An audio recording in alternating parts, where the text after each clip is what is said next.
Bonjour tout le monde, avec vous Madame Taleb Fedia. Aujourd'hui nous allons faire une vidéo pour expliquer le principe du subnetting ou le découpage en sous-réseau. Alors, vous savez qu'avant toute réalisation de réseau, nous devons passer par l'étape conception et étude. Et c'est ce que nous allons faire dans cette première partie de vidéo. Voilà, ce sera l'étape conception et étude. Et dans une prochaine vidéo, nous allons essayer de simuler le réseau qui est en face de moi. Voilà, ou en face de vous. Alors, vous voyez bien que nous utilisons l'adresse 172.16.00/20. Donc, c'est une adresse qui est utilisée dans tout ce réseau. Alors, pour expliquer ce que nous allons faire, j'ai déjà préparé tout ça. Donc, 172.16.00, c'est une classe que nous connaissons de type, classe B, voilà, où 16 bits sont réservés à la partie réseau et 16 bits sont réservés à la partie hôte. Voilà, le masque défini pour cette classe est égal à 255.255.0.0. Alors, la notation 172.16.00/20 nous indique que nous avons pris 4 bits supplémentaires de cette partie-là, donc de la partie hôte. Nous avons pris 4 bits les plus à gauche, voilà, pour les rajouter à la partie réseau. Voilà.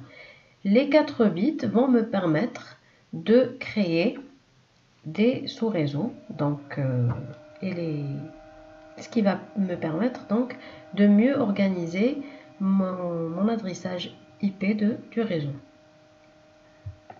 4 bits donc vont me permettre d'adresser jusqu'à 2 à la puissance 4 sous-réseaux possibles, qui est égal à 16 sous-réseaux.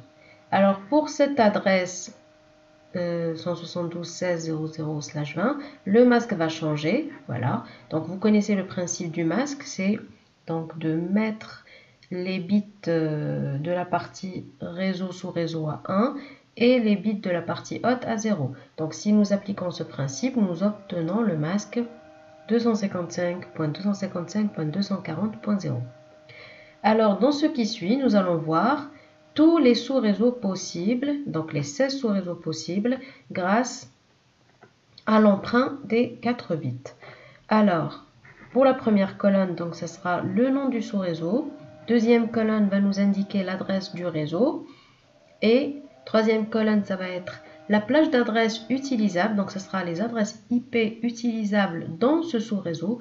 Et la quatrième colonne, ce sera l'adresse de diffusion du sous-réseau.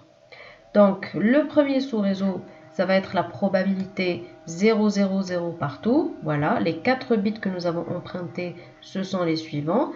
On met toutes les probabilités possibles. Alors, 4 0, 3 0 et 1, 2 0, 1 0, 0 0, 1 1. Voilà, toutes les possibilités sont là jusqu'au dernier réseau.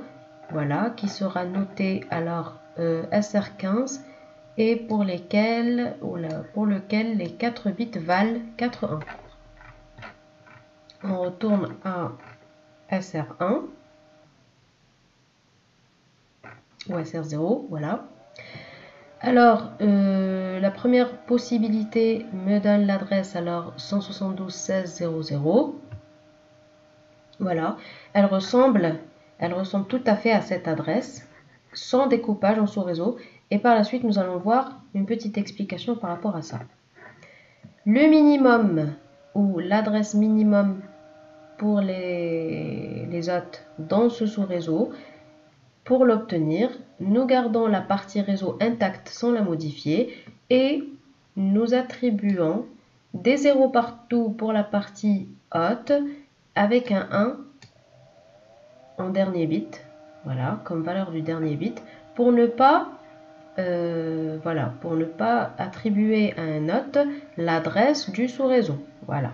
Alors cette valeur-là, ou ce train de bits, va me donner 172.16.01. Donc là, c'est l'adresse de la première machine sur ce sous-réseau. L'adresse, enfin la dernière adresse pour un hôte dans ce sous-réseau, ça va être, on va l'obtenir comme suit, 172.16, 4 zéros qui ne vont pas être modifiés, voilà, parce que c'est l'adresse du sous-réseau, voilà. Et pour la partie haute, nous allons appliquer des 1 partout et le dernier bit, nous allons le fixer à 0 dans le but de ne pas coïncider avec l'adresse de diffusion. Voilà, donc cette adresse va me donner l'adresse IP 172.16.15.254. Pour l'adresse de diffusion, nous allons l'obtenir en remplaçant tous les bits de la partie haute par des 1 et tous les bits de la partie réseau, on va les garder intacts, sans les modifier. Voilà, donc si nous remplaçons tous ces bits-là par des 1, nous obtenons l'adresse suivante.